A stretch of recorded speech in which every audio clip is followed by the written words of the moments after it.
Assalamualaikum warahmatullahi wabarakatuh.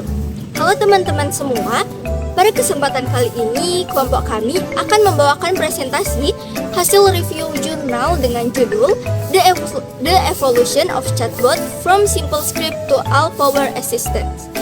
Nah, secara garis besar, jurnal ini membahas tentang bagaimana chatbot yang dulunya sangat sederhana, hanya berbasis aturan atau skrip, kini berevolusi menjadi asisten digital cerdas yang menggunakan teknologi AI.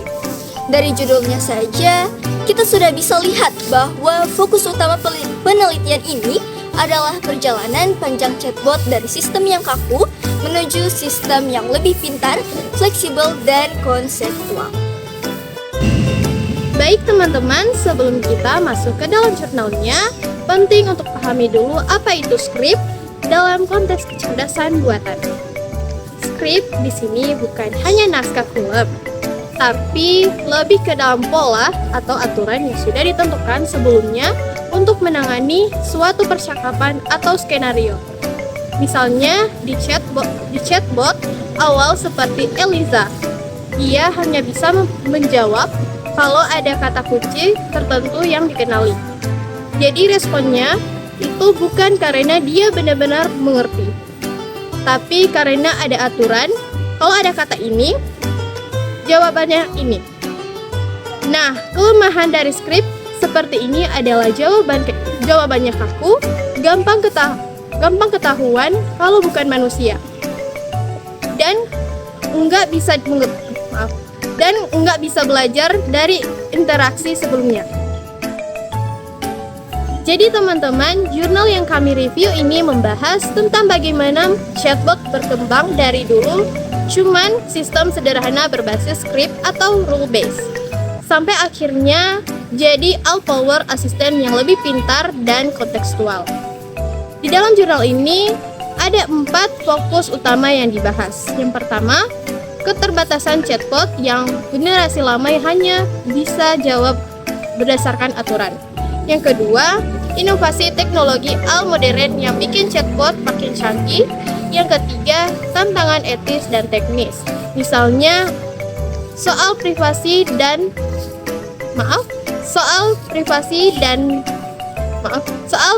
data dan kompleksitas bahasa.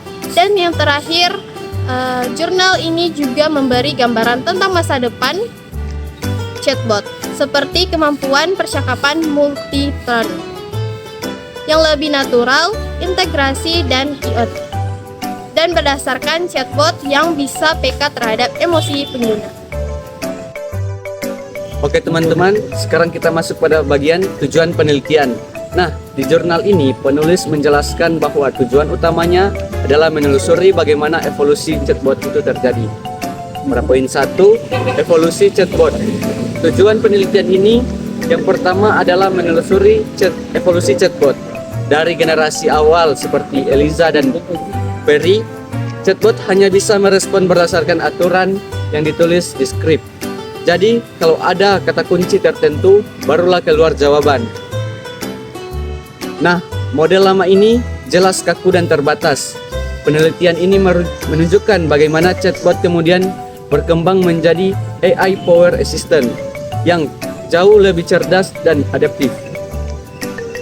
Pada poin kedua, kemampuan chatbot modern.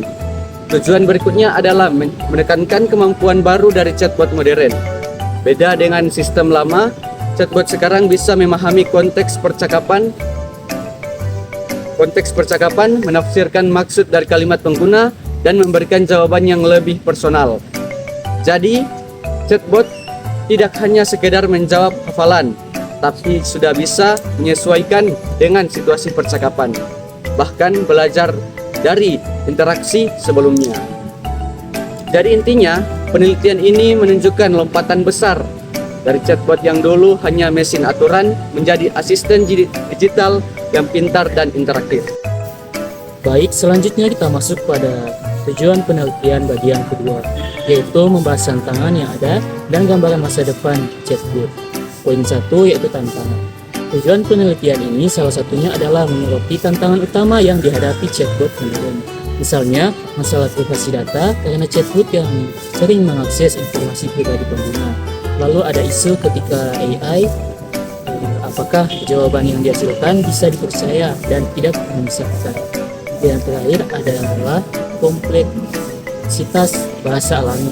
Karena bahasa manusia itu penuh nuansa dan ambigu, dan kadang juga sulit untuk dipahami mesin. Nah, ini semua jadi hambatan yang harus diatasi. Poin kedua yaitu gambaran masa depan. Selain tantangan, penelitian ini juga memberikan gambaran masa depan chatbot. Ada beberapa arah perkembangan yang disebutkan, antara lain kemampuan multi turn conversation yang lebih natural, integrasi dan dengan Internet of Things atau IoT, sehingga chatbot bisa mengontrol perangkat kita di sekitar kita, dan bahkan perkembangan menuju emotional intelligence, di mana chatbot bisa mengenali serta merespon emosi pengguna dengan lebih tepat.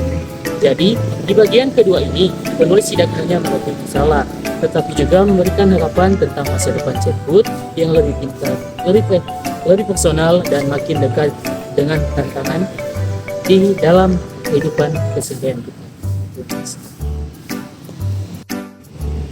Selanjutnya, kita masuk ke bagian metode representasi pengetahuan. Nah, di jurnal ini, jelaskan bagaimana cara chatbot berevolusi, dari metode lama sampai metode AI modern. Pertama, ada rule-based scripting. Ini adalah metode paling awal. Contohnya, pada Eliza dan Terry. Chatbot generasi ini hanya bisa menjawab kalau ada pola teks tertentu. Jadi, jawaban yang benar-benar terbatas pada aturan yang ditulis di awal. Kemudian, berkembang ke Natural Language Processing atau NLP. Dengan NLP, chatbot mulai bisa memahami struktur bahasa, mengenali entitas seperti nama atau waktu, dan bahkan menganalisis sistem dan percakapan. Selanjutnya, ada machine learning dan neural networks.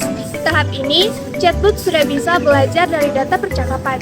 Jadi, semakin banyak digunakan, semakin pintar chatbot dalam menyesuaikan jawabannya. Dan yang paling mutakhir adalah deep learning dan model transformer, termasuk LLM seperti ChatGPT. Metode ini memungkinkan chatbot melakukan percakapan multi-turn yang lebih alami, memahami konteks panjang, bahkan punya potensi menuju kecerdasan buatan umum atau AGI. Jadi, kalau diurutkan, evolusi chatbot ini seperti naik level. Dari sekedar hafalan aturan, kemudian bisa memahami bahasa, lalu belajar dari pengalaman, sampai akhirnya bisa berinteraksi hampir seperti manusia. Baik, sekarang kita lihat contoh penerapan di dunia nyata. Di jurnal ini ada beberapa bidang yang dijadikan contoh. Kita mulai dengan customer service dan healthcare. Pada customer service, di bidang ini chatbot dipakai untuk menjawab pertanyaan umum atau FAQ secara otomatis. Jadi pelanggan nggak perlu menunggu lama untuk dilayani. Dengan respon cepat ini, kepuasan pelanggan meningkat, sementara beban kinerja tim customer support jadi lebih ringan. Kemudian healthcare, di bidang kesehatan, chatbot membantu dalam hal triage gejala awal, memberikan informasi medis dasar, bahkan mengatur jadwal konsultasi atau pemeriksaan. Hal ini membuat layanan kesehatan jadi lebih cepat, lebih mudah diakses, terutama bagi pasien dengan pertanyaan sederhana atau kebutuhan mendesak. Jadi dua contoh pertama ini menunjukkan bagaimana chatbot membantu manusia dalam dua hal penting, pelayanan pelanggan yang lebih efisien dan akses kesehatan yang lebih praktis. Kalau tadi kita sudah lihat contoh di bagian customer service dan juga kesehatan. Sekarang kita masuk ke contoh berikutnya, yaitu bidang finance dan juga e-commerce. Ke poin pertama yaitu finance. Dalam dunia finansial, chatbot digunakan untuk membantu nasabah melakukan transaksi sederhana, seperti cek saldo, transfer, atau pembayaran tagihan. Selain itu, chatbot juga bisa memberikan saran finansial dasar, misalnya bagaimana cara mengatur anggaran atau memilih produk keuangan yang sesuai. Hal ini membuat layanan perbankan jadi lebih efisien dan ramah pengguna. Poin kedua yaitu e-commerce. Di sektor e-commerce, chatbot banyak dipakai untuk memberikan rekomendasi produk yang sesuai dengan kebutuhan atau minat pengguna. Selain itu, chatbot juga bisa menawarkan produk atau diskon personal, bahkan mendampingi pelanggan selama proses belanja. Dengan begitu, pengalaman belanja jadi lebih menyenangkan sekaligus meningkatkan penjualan. Dari kedua contoh ini, kita bisa lihat kalau chatbot bukan cuma alat menjawab pertanyaan, tapi juga jadi asisten yang bisa bantu urusan finansial sekaligus pengalaman belanja kita sehari-hari. Sekarang kita masuk ke bagian hasil penelitian. Di sini penulis menjelaskan apa saja temuan penting dari perkembangan chatbot modern. Kita mulai dari 3 poin utama: kemajuan teknologi, integrasi industri, dan self-learning. Poin pertama, kemajuan teknologi. Yang pertama, berkat kemajuan teknologi seperti AI, NLP, machine learning, dan deep learning, chatbot sekarang jauh lebih cerdas. Mereka tidak lagi hanya memberi jawaban statis, tapi memahami konteks percakapan, mengenali maksud pengguna, dan menyesuaikan jawaban dengan situasi. Poin kedua, integrasi industri. Yang kedua, chatbot sudah banyak dipakai di berbagai sektor, misalnya customer service, kesehatan, finansial, dan e-commerce. Hasilnya, pelayanan bisa lebih cepat, biaya operasional berkurang, dan efisiensi perusahaan meningkat. Poin ketiga, self-learning. Dan yang ketiga, chatbot berbasis AI memiliki kemampuan self-learning, artinya mereka bisa belajar dari interaksi sebelumnya. Dengan begitu, semakin sering digunakan, chatbot akan semakin pintar, makin personal, dan makin relevan dengan kebutuhan pengguna. Jadi bisa dibilang 3 poin ini menunjukkan betapa besar lompatan teknologi chatbot dari sekedar mesin hafalan jadi asisten cerdas yang terus berkembang. Selanjutnya, kita masuk ke hasil penelitian bagian kedua. Di sini penulis lebih menekankan pada tantangan, etika, dan gambaran masa depan chatbot. Pada poin pertama, yaitu tantangan. Masih ada tantangan besar. Chatbot sering kesulitan memahami bahasa alami yang kompleks atau ambigu. Selain itu, ada isu serius tentang privasi dan pengguna, serta risiko bias dari data pelatihan yang bisa menghasilkan jawaban yang tidak tepat. Poin kedua yaitu etika. Aspek etika juga sangat penting. Penulis menekankan perlunya transparansi algoritma supaya pengguna tahu bagaimana chatbot bekerja, serta regulasi yang ketat untuk melindungi data dan mencegah penyalahgunaan AI. Poin yang ketiga, masa depan. Dan yang terakhir adalah proyeksi tentang masa depan. Chatbot memperkirakan akan makin personal, bisa melakukan real-time translation untuk komunikasi lintas bahasa, bahkan berpotensi mengarah ke Artificial General Intelligence atau AGI, yaitu AI yang punya kecerdasan lebih luas, hampir seperti manusia. Jadi, kalau di bagian pertama tadi kita lihat pencapaian yang sudah ada, di bagian kedua ini kita lebih diajak mikir tentang apa tantangannya dan kemana arah perkembangan chatbot di masa depan. Oke teman-teman, jadi dari penjelasan kelompok kami tadi, maka dapat disimpulkan bahwa singkatnya, chatbot sudah berevolusi dari sistem sederhana berbasis aturan menjadi asisten digital berbasis AI yang jauh lebih cerdas dan personal. Chatbot modern ini sudah banyak digunakan di berbagai sektor, memberi layanan lebih cepat, praktis, dan juga efisien. Namun, ada tantangan yang harus terus diperhatikan, seperti privasi data, etika, dan kompleksitas bahasa.